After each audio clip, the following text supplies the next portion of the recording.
예, 안녕하세요. 반갑습니다. 와운의 최영동 파트너입니다. 반갑습니다.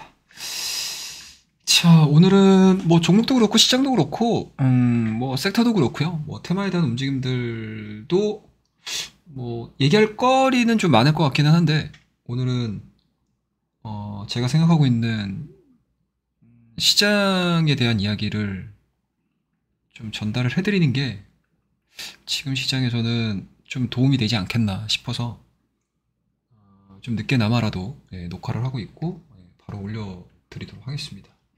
자, 일단은 오늘 제목은 위에 보이시죠? 예, 저 PBR 종목 그리고 시장 색깔 바뀌나 뭐 일단 조심하자라는 얘기인데 딱 내용들만 보시더라도 느껴지시죠? 예, 느껴지시죠?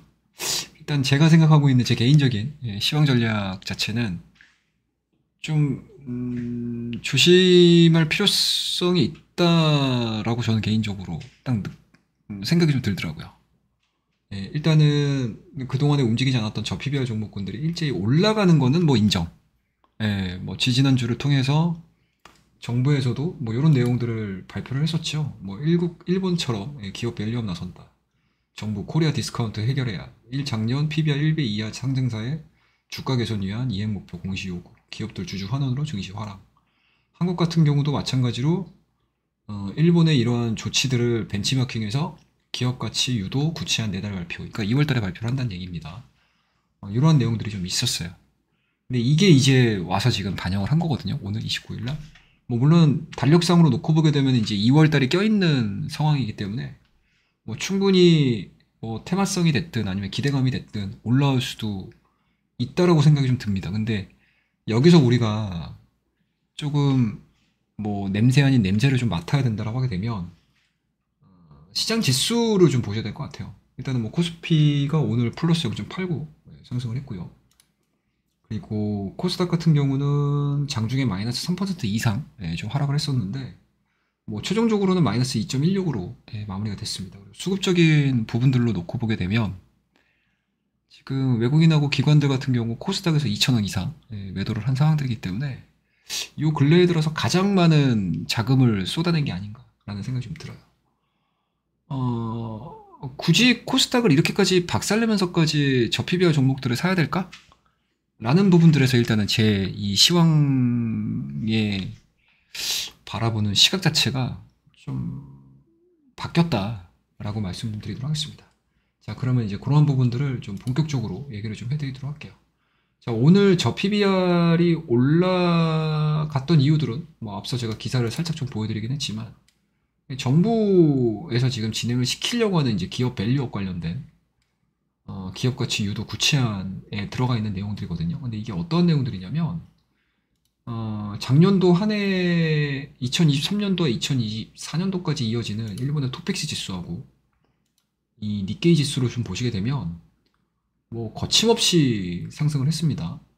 뭐 특별하게 일본이 경기가 좋아서 아니면 이제 글로벌 증시내에서 일본의 실적 자체가 너무나 좋아서 뭐 이런 건 아니에요. 예, 이건 아닙니다. 뭐 두드러지게 뭐 좋은 뭔가 실적이라든지 이런 것들을 나타낸 건 아닙니다. 예, 다만 이제 정부 정책이 지수를 끌어올리기 위한 정책들을 많이 내보냈다라는 거하고 그와 더불어서 우리나라 증시도 마찬가지로 유동성이 공급이 되면서 빠르게 좀 진행이 됐다라는 부분들. 그리고 뭔가 이제 팬데믹, 그러니까 코로나가 끝나고 나서부터 이제 경기 활성화가 이루어지면서 일본도 수혜를 받았고 우리나라 증시도 수혜를 받았고 전 세계가 수혜를 받았었고 전 세계가 정상적인 지수로 가기 위한 이 첫걸음을 띄었던 한 해가 2023년, 2023년도이기 때문에 현재 진행되고 있는 이러한 상승 부분들이 그렇게 특이적이지는 않아요. 다만 작년 말서부터 급격하게 좀 상승을 했었던 것들, 그 다음에 2024년도 1월 달에 들어서 가지고 급격하게 지금 일본 증시가 상승을 했다라는 거. 뭐 물론 이제 일본 같은 경우는 글로벌 증시하고 좀 다른 길을 가고 있죠. 뭐 이제 금리 인하, 그러니까 금리 인상을 하는 그 시기에도 일본만큼은 뭐 정말 몇십 년 동안 디플레가 진행이 됐던 국가였기 때문에 금리에 있어서 좀 자유로웠다라는 얘기죠. 거기에다가 최근 들어서는 적정 수준의 또 인플레가 발생이 되다 보니까 일본 같은 경우는 사실은 기업들이 투자를 하고 기업들이 소비를 하고 이게 기업들이 생산하는 데 있어서 그것들을 뭔가 소비를 해줄 수 있는 상황에서 인플레이션이 다른 나라와는 다르게 작용이 되는 국가 중에 하나거든요. 다르게 작용이 되는. 그러니까 쉽게 얘기해서 일본 같은 경우는 인플레이션을 사실은 유발을 시키고자 하는 노력들을 되게 많이 하는 국가이기 때문에 그러한 부분들이 뭐 여러 가지 복합적으로 작용이 되면서 거기에다가 또 일본 지수 자체가 또 너무나 좋아지고 있는 상황들이고 그리고 환경 자체도 일본 쪽에 워낙 좀 우호적인 상황이었기 때문에 글로벌 자금 자체가 뭐 아시아 증시에서 뭐 상해 빼고 항생 빼고 우리나라 빼고 뭐 대만은 뭐 적정 수준으로 올라가고 있었으니까 뭐 그건 빼더라도 가장 합리적으로 선택을 할 수 있었던 투자처는 일본이라는 얘기였죠. 그에 따라서 이제 일본 증시가 1월달 한 달 동안 엄청난 상승 흐름들을 좀 보여줬던 상황이었습니다. 근데 이게 히스토리를 좀 보시게 되면 20년도 초에 나왔었던 겁니다. TSE 도쿄 증권거래소죠. PBR 1배 미만인 기업들을 겨냥을 해서 기업 가치 재고에 대해서 빨리빨리 실행을 시켜라 라는 것들을 요구를 했습니다. 그리고 그 이면에서는 계속적으로 이런 것들이 개선되지 않는다라고 하게 되면 뭐 퇴출까지도 얘기가 나왔었기 때문에 상당히 기업들 입장에서는 빠르게 수용을 하고 빠르게 그 정책들을 받아서 실행을 시킬 수밖에 없었고요. 그리고 기본적으로 기업 가치 재고를 하는 데 있어서 가장 활용을 할 수 있는 게 딱 두 가지거든요. 첫 번째는 배당 늘리는 거. 그리고 두 번째는 그냥 설비 투자하는 거. 여러 가지 이제 뭐 설비 투자를 포함해서 여러 가지 이제 투자를 집행을 하는 게 PBR 1배 미만을 벗어나는 길이었거든요. 근데 실질적으로 배당을 늘리거나 아니면 투자를 한다라는 것 자체가 그러니까 돈이 있어야 돼요. 그러니까 넷캐시가 있어야 되죠. 그러니까 순수 현금이 있어야 돼요. 그 순수 현금이 있는 기업들이 일본에 너무나 많습니다. 그러니까 우리나라하고 좀 다르죠. 우리나라하고 좀 다른 그런 이제 환경들을 갖추고 있었기 때문에 이런 것들이 어찌됐든 좀 강제적인 부분들이 좀 동원이 돼도 수용이 가능하고 즉각적으로 시장에서 반응이 나오는다라는 얘기거든요. 근데 이것들을 지금 우리나라에서 하고 있어요. 이거를 지금 우리나라에서 하겠다라는 얘기들이 좀 있습니다. 그래서 개선 위해서 이행 목표 공시 요구, 그다음에 기업들 주주 환원인 증시 하락, 뭐 이런 이제 여러 가지 내용들이 좀 있습니다. 크게 나눠서 보시게 되면 우리나라도 이제 주주 친화적인 정책들을 기업들에게 요구를 하기 시작을 했다는 얘기죠. 그런 부분들만 놓고 봤었을 때 너무나 좋아요. 너무나 좋습니다. 근데 굳이 이 시점에서 이게 올라가느냐에 대한 스토리들이죠. 굳이 이 시점에서 이 내용들이 나오면서 저PBR 관련 종목군들 쪽으로 물량들이 들어가는 게 저는 개인적으로 좀 수상하게 보인다라는 얘기죠. 거기에다가 심지어 코스닥 같은 경우는 같이 올라가야 되는 거거든요. 그리고 일본 토픽스나 니케이 225를 봤었을 때 니케이 지수를 보시게 되면 이 대형 기업들이 올라간 게 아니에요. 대형 기업들이 올라간 게 아닙니다. 중소형 기업들 중에서 1배 미만인 기업들이 너무나 많은 시장이 저 일본이거든요. 근데 일본 같은 경우는 중소형주와 대형주가 골고루 상승을 했다고. 근데 지금 우리나라 같은 경우는 퍼 자체가 너무 높아요. 중소형 종목군들이. 특히 최근에 11월달, 12월달 그리고 1월달까지 이어지는 과정에서 반도체 기업이 나쁘다라는 게 아니고 반도체 종목들 많이 구성이 되면서 지수를 끌어올린 감이 없잖아 있다는 얘기죠. 그런 부분들에서 보시게 되면 우리나라는 사실은 중소형주들이 해당이 안 됩니다. 이 법안에 중소형주들이 해당이 안 돼요. 그러면 자연스럽게 그쪽에 포커스가 맞춰져 있는 기업들 같은 경우는 단기간 안에 올라갔던 부분들을 토해낼 수밖에 없고 차익 매물들이 나온다는 얘기죠. 더 이상 성장의 키를 못 맞추기 때문에. 그렇죠? 거기에다가 또 한 가지 또 지금 보셔야 될 게 뭐냐면 이번 FOMC거든요. FOMC가 이제 10월 31일 날 끝나서 우리나라 시간으로는 2월 1일 새벽에 얘기를 하는 거잖아요. 그리고 2월 1일 날 우리 장이 오픈이 되면서 오프닝이 열리면서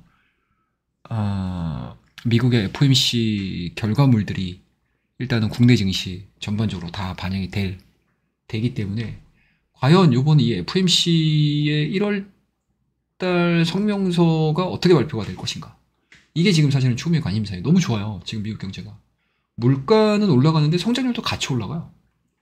물가도 올라가고 성장률도 같이 올라가는데 파월이 과연 금리 인하에 대한 명분이 있을까요? 그렇게 크게 있어 보이진 않아요. 제가 보기에는. 크게 있어 보이지 않습니다. 그리고 오히려 지금 시장에서 기대를 하고 있는 것들이 3월달에 금리 인하라고 보는데 이 3월달에 금리 인하 이미 물 건너갔고요. 그리고 좀 더 경기가 활성화가 이루어진다고 하게 되면은 금리 인하에 대한 시기 자체가 더 멀어질 수도 있다는 얘기죠. 근데 이거를 정확하게 하반기에 할 거예요 라고 하는 거하고 미국 경제가 너무나 좋기 때문에 지금 시점에서는 금리 인하를 하기에는 상당히 좀 부담스럽다라는 이야기를 해버리게 되면 시장에서 과연 어떻게 해석을 할 것인가. 이 부분들이죠. 미증시도 상당히 좀 많이 올라와 있는 구간입니다. 거기에다가 그러니까 이런 이제 미국 시장 쪽에서의 불확실성하고 그리고 이 정부에서 얘기를 하고 있는 PBR 1배 미만을 겨냥한 기업가치 재고 요구라든지 이런 부분들이 같이 동시에 반영이 되기 시작을 한다라고 하게 되면 국내 증시 같은 경우는 많이 올라갔던 종목군들보다는 좀 많이 빠져있는 종목군들로 자금의 이동이 생각보다 되게 빨리 일어날 수 있다는 얘기죠. 거기에다가 또 하나 말씀 좀 드릴게요. 제가 신경을 쓰고 있는 부분들이 반도체 중심의 기술주들 있지 않습니까? 좋아요. 좋습니다. 뭐 저도 뭐 반도체 매매 많이 했었고 좋습니다. 근데 지금 구간에서 이게 그나마 다행스러웠던 것들은 뭐 한미반도체의 실적 발표, 뭐 SK 하이닉스의 실적 발표, 삼성전자의 실적 미스 자체를 이 두 기업이 그래도 나름대로 역전하는 흐름들을 좀 보여줬어요. 그리고 미국에서 그러니까 미국에서 중요시하게 생각을 하고 있는 빅테크들, 이러한 기업들의 실적들도 물론 이제 인텔 같은 경우는 실적은 나쁘지 않았지만 가이던스가 나빠서 좀 빠지긴 했지만 전반적으로 놓고 봤었을 때 밸류에 대한 부담감들을 충분히 가질 수 있다라고 보는 거거든요. 그러니까 중소형 종목군들 같은 경우는 아직 실적 발표 시작도 안 했어요. 근데 만약에 실질적으로 중소형 종목군들, 그동안의 기대감들만을 가지고 올라왔던 반도체 관련 종목군들이 기술주 관련 종목군들이 실적이 이 밸류를 감당하지 못한다고 하게 되면은 이 앞절에 이거 지금 정부에서 요구를 하고 있는 이 상황하고는 완전히 정반대에 대한 움직임들이 나오거든요. 그러면 이쪽으로 물량들이 들어가지 이러한 종목군들로 물량을 사기에는 되게 부담스럽다는 얘기죠. 단기적으로. 단기적으로. 근데 이것들을 버틸 만한, 밸류를 버틸 만한 뭔가 시장에서에 대한 지원책이라든지 모멘텀들이 나와준다라고 하게 되면은 더없이 좋겠지만 앞서 말씀드렸듯이 이 FOMC에서 명문화를 시켜주지 못한다. 금리 인하에 대한 시점 자체에 명문화를 시켜주지 못한다라고 하게 되면 약간 좀 힘들어질 수 있다는 얘기겠죠. 그러니까 이 부분들을 좀 보셔야 될 것 같아요. 그래서 제가 개인적으로는 시황적인 부분들을 봤었을 때 이게 지금 미국의 10년물 국채금리가 안 내려와요. 안 내려옵니다. 전일 금요일 날 PC가 시장의 예상치를 어느 정도 적정 수준으로 맞춰줬음에도 불구하고 이 국채금리가 4% 밑으로 안 내려오더라고요. 이게 상당히 조금 눈에 띄는 상황들이었고, 그리고 뭐 이거는 뭐 끼워 맞히기식의 뭐 설명이 될 수도 있기는 한데, 우리나라 증시에 아직까지 수급이 유입되고 있는 시장은 아니라고 생각을 해요. 예, 유입되고 있는 시장은 아니라고 생각을 하고 있습니다. 그게 어떤 부분이냐면, 그러니까 다행스럽게 그러니까 홍콩 증시죠. 예, 중국 증시, 중국 시황 자체가 증시 안정을 위해서 여러 가지 지원책을 발의를 했었을 때, 그러니까 중국 시장에도 매력을 느끼고 들어오면 너무 좋고요. 거기에 덧붙여서 우리나라 증시까지 덧붙여서 또 들어오기를 사실은 지금 기대한 거잖아요. 그러니까 우리나라하고 중국 증시만 소외돼가지고 지금 1월달 한 달 동안 전 세계 글로벌 증시가 움직인 거니까. 근데 지금 분위기 봐서는 만약에 이런 상황으로 간다? 그러면 우리나라 증시보다는 홍콩이나 중국 증시, 상해 쪽을 조금 더 메리트를 느끼고 이쪽에만 자금이 들어갈 수도 있는 그런 부분들도 지금 리스크가 상존해 있는 상황들이기 때문에 저는 개인적으로는 오늘자의 결론을 말씀드리게 되면 오늘자의 코스피와 코스닥의 3% 가까운 시장 갭은 좀 시사하는 바가 좀 크지 않겠느냐라는 생각을 좀 가지고 있어요. 그래서 결론은 그렇습니다. 오늘 왜 굳이 외인도 그렇고 기관도 그렇고 굳이 이 정도까지 코스닥을 빼야 될 것인가? 빼야 됐었었나? 라는 부분들, 그리고 이 정도까지 저 PBR 종목군들을 살 정도로 이게 메리트가 있는 것인가? 라는 부분들이고, 그리고 만약에 정부에서 이 강력한 드라이브를 걸기 시작을 한다고 하게 되면, 그리고 일본의 사례를 놓고 봤었을 때 근 1년여 기간 동안에 이어지는 이러한 상승 부분들이 1년여 이어지는 이러한 상승 부분들이 우리나라에도 재현이 이루어진다라고 하게 되면 우리나라는 지수는 올라갈 수는 있겠지만 이게 적정 수준의 펀더멘탈을 갖추고 있는 시장의 적정 수준의 펀더멘탈을 갖추고 있는 종목군들이 진행이 되면서 올라갈 가능성이 높다. 그리고 많이 올라가 있는 종목군들 같은 경우는 단기간 안에 그 밸류를 맞추기 위한 차익 매물들이 나아질 수 있다라는 개념인 것 같아요. 그래서 오늘 좀 생각보다는 좀 거칠게 웨이나우 기관이 매도를 때린 게 아닌가라고 저는 개인적으로 생각을 하고 있습니다. 그래서 뭐 틀릴 수도 있겠죠. 예, 제 생각이 뭐 너무 깊게 생각을 하고 너무 이제 우려감들을 생각을 하고 제가 여러분들에게 말씀드리는 걸 수도 있기는 한데 어찌됐든 뭐 그래도 돌다리도 두드려 보는 것도 나쁘지 않다라는 생각이고 그리고 이러한 시황을 생각하고 있는 사람도 있다라는 거 여러분들에게 좀 알려드리기 위해서 이렇게 좀 늦은 시간이나마 좀 짧은 영상을 통해서 여러분들에게 저의 생각을 전달해 드리니까요. 좀 참고해 주실 부분들이 좀 있으시면 좀 참고해 주시고 그리고 뭐 이 내용이 좀 도움이 되셨다라고 생각이 드시게 되면 언제든지 구독과 좋아요, 알림 설정, 댓글 부탁드리도록 하겠습니다. 자, 그럼 늦은 시간까지 컨텐츠 봐주셔서 감사하다는 말씀 드리고요. 다음 시간에는 더 좋은 종목과 컨텐츠를 가지고 찾아뵙도록 하겠습니다. 감사합니다.